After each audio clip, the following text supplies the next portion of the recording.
Welcome back, Space Noise, to another Zeon's Wrath GBO2 suit review, where we break down and analyze mobile suits from Gundam Battle Operation 2 and let you know if they're must-have or just space debris.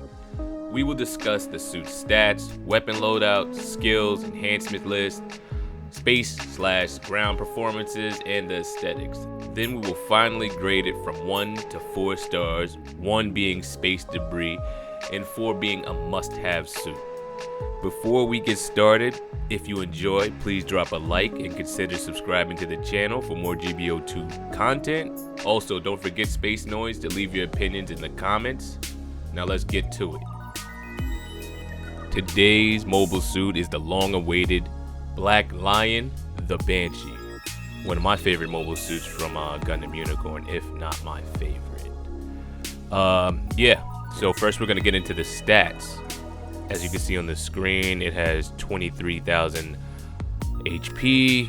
It has a ballistic resistance of 24, beam resistance of 24, melee resistance of 30, range strength 10, melee strength 60, so mostly melee suit as you expect from a raid. Movement speed 40, top speed is 240. Thruster gauge 75, that's good. Turning speed is 87. That's kind of insane. Like, so the base stats for this is pretty crazy. Like, the turning speed on this is gonna be nuts. The maneuverability is excellent. I'm not really worried about range because this is a suit for getting up close and personal. This is a dueling suit, if you will.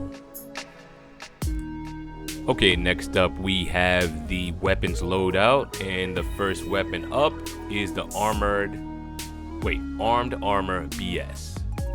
So this is the standard beam smart gun.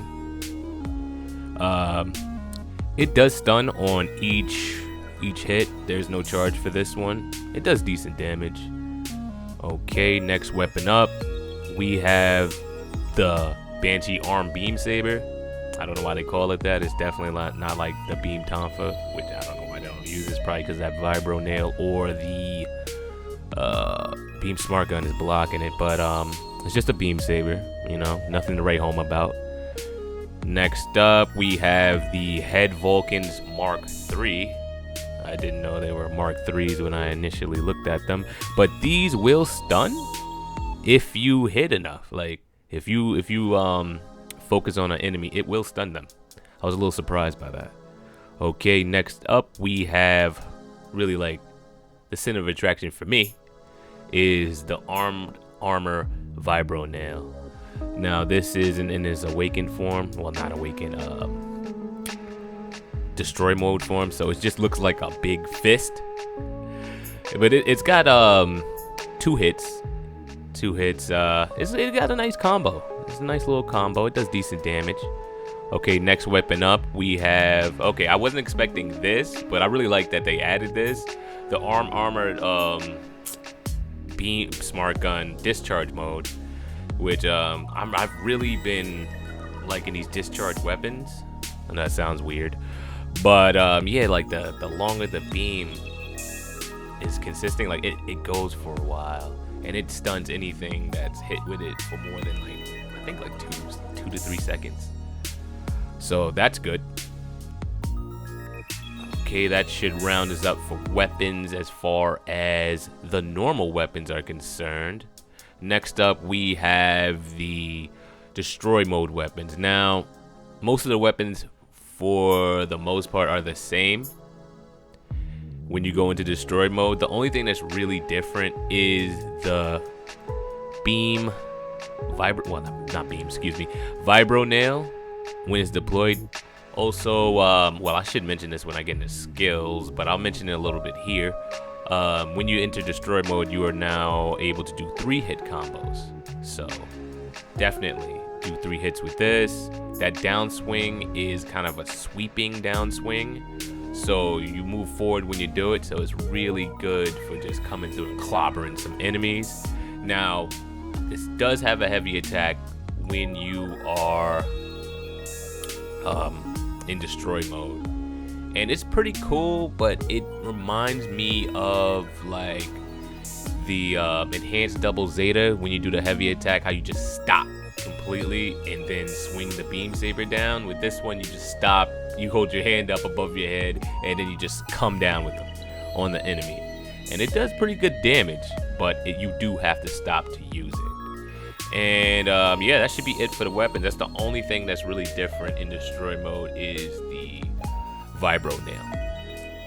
Next section up, we have the skills. So for the first skill, we have assault booster level 3. Next one up, we have high performance balancer level 1, high speed and back level 2, maneuver armor level 3, forced injection level 2, emergency evasion system level 2. I like this. Level 2 can do 2 dodge rolls, anti-blast stabilizer, flight control program level 2. Here's the thing that what can I say, main event special ability is the NTD boost. Now when it comes to this NTD boost, it is pretty much carbon copy the same as the unicorns, minus the ability to go awakened after you activate your NTT boost. So with this, once you activate it, you lose 10 HP for every second that you have it activated. So it's kind of like a double-edged sword. There's no saving yourself from using the NTD with this one. Like with the awakening, you could probably save yourself from dying, but this one is just gonna slowly count down. And I believe the unicorns is a little faster. I have to double check that. Okay, next up we have high performance high performance counter program level 1. That's pretty cool. And the next up that's unique to this suit is a special armor VN armor. So reduces HP loss when armed armor VN is attacked by 50%. Also reduces stagger from cumulative damage when hit by ranged beam attacks. So that's good. Not gonna let no beams stop me. Can't have that when I'm attacking. So we got a special leg booster, special leg buffer level 2, melee combat controller level 1, and offensive system level 1. Reduces reaction when hit by a ranged attack during melee combat. So that's good. It won't let you get stunned out of your melee combat so easily. So now these skills, some of these skills do change when you activate the NTD. So let's get into those real quick. First up, now we have maneuver armor level 4. Now we have force ejection level 3. Now we have emergency evasion system level 3. Flight control program is now a level 3. We have optimized cooling efficiency level 2. That wasn't there at all before. What next? I believe special leg buffer level 3 wasn't there. Melee combo controller went up 1 level, so now you have 3 hits. Enhanced offensive system, that's new. And lastly, you have the heavy attack level 1. Simple, self-explanatory. It allows you to do a heavy attack. Okay, next step up. I don't know why I said it like that, but next category is ground performance. And I'm not gonna lie, the black line goes hard on the ground. Like, the performance is exceptional. Like I said this before in my unicorn review, these suits feel like as balanced as the Mark II when it came out. Now, I don't know if you guys are a big fan of the Mark II like I am. That suit slaps. I don't care if it's a few years old, it still moves well. Like, I have no complaints about the maneuverability or the way this feels. Like, it doesn't feel too heavy, it doesn't feel too floaty. The melee on the ground is ferocious. Let's just put it like that. You can take best advantage of the discharge smart gun on the ground better than you can in space, seeing that it makes you stand in one place while you're firing it for, I feel like it fired for about like 5 to 7 seconds. It's probably like 5, but that will leave you vulnerable. It's better to use it on ground because you know, it's not a 360-degree battlefield.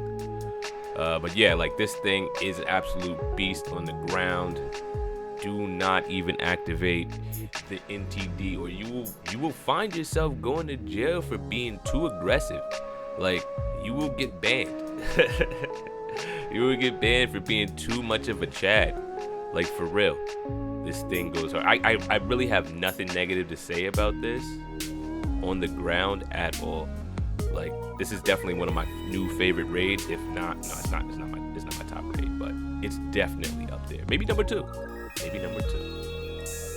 Okay, so as far as space performance is concerned, I feel like this is a decent suit in space, like a 3-star in space.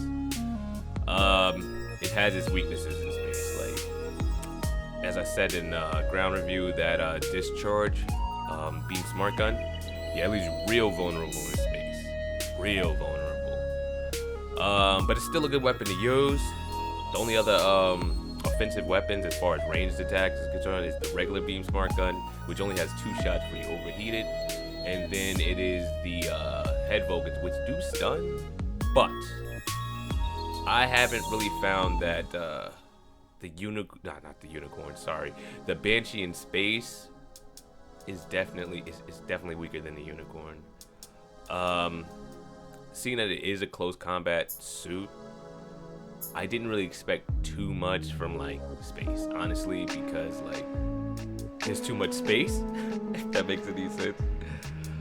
But like once I get used to it, I'm feeling like I could really flex in space, but I would say it's above average, a little bit above average in space.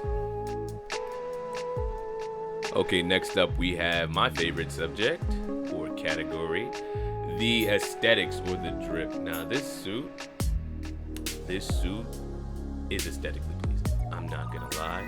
Now some of you may go, hey, but like, I don't like the asymmetrical weapons. Like, no, I like it. I like the way it looks. Like, it just looks like it's just here to do damage. Built-in damage. Like, I'm not gonna drop a weapon at all. They're all built in. Don't make me punch you with this weird hand. Like, and then you switch to the destroy mode, and then it really, truly shines. That claw pops open. You're like, what was that? What you got in your hand? Ah, nothing, just straight drip. You know what I'm saying? Like this suit, fire, all around, 4 stars from me. Now, I just want to take a little section and focus on the kicks. You know what I mean? Like, I've been noticing when I've been doing the colors on my unicorn units, they got some fresh kicks on, yo. Like, you can really do some customizations over there. So, like, check out these by Zeon's Wrath. You know what I mean? Coming winter 2022. You know what I mean? Not for that fall season. No. This is for the winter season, bro. Yeah. These are heavy duty, bro. If you're gonna be out here with some metal kicks, suggest you do it in the winter. Okay, and here's the part where I drop the grade of this suit. Now, I know I said it's like a 3-star in space. It's definitely a 4-star on ground. The aesthetics, definitely 4-star. The weapons, as far as ranged, I'm gonna give that like 3 stars. Obviously, the close combat, 4 stars.